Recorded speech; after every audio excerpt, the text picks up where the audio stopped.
মধ্যপ্রাচ্যের অস্থিরতার প্রভাব এখন পড়তে শুরু করেছে আমাদের জ্বালানি বাজারেও। সরবরাহ টিকিয়ে রাখতে এবার নতুন সিদ্ধান্ত নিয়েছে সরকার রাইড শেয়ারিং মোটরসাইকেলের জন্য। রাইড শেয়ারিং মোটরসাইকেলের জন্য নির্ধারণ করা হয়েছে প্রতিদিনের তেলের সীমা। মঙ্গলবার বাংলাদেশ পেট্রোলিয়াম কর্পোরেশন বা বিপিসি এক বিজ্ঞপ্তিতে জানিয়েছে, মহানগর এলাকায় রাইড শেয়ারিংয়ে যুক্ত মোটরসাইকেল চালকেরা দিনে সর্বোচ্চ ৫ লিটার অকটেন বা পেট্রোল নিতে পারবেন। এর আগে গত শুক্রবার একটি মোটরসাইকেলের জন্য দৈনিক ২ লিটার তেল নেওয়ার নির্দেশনা দেওয়া হয়েছিল। বিপিসি জানিয়েছে, সরকারের নির্ধারিত দামের বাইরে তেল বিক্রি করা যাবে না।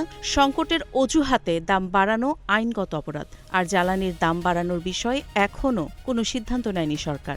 নতুন নিয়ম অনুযায়ী তেল নেওয়ার সময় রাইড শেয়ারিং মোটরসাইকেল চালকদের বিলের রসিদ সংগ্রহ করতে হবে এবং পরবর্তীবার তেল নেওয়ার সময় আগের রসিদ জমা দিতে হবে। মোটরসাইকেলের নিবন্ধন নম্বর ও চালকের তথ্য রাইড শেয়ারিং অ্যাপের সাথে মিলিয়েই তেল সরবরাহ করা হবে।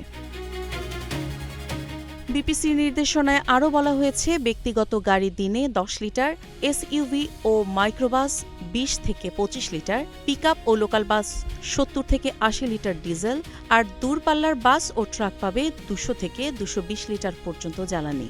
তবে বিপিসি আশ্বস্ত করেছে, দেশের জ্বালানি সরবরাহ স্বাভাবিক রাখতে আমদানি কার্যক্রম চলমান রয়েছে এবং নিয়মিতভাবে ডিপোগুলোতে তেল সরবরাহ করা হচ্ছে।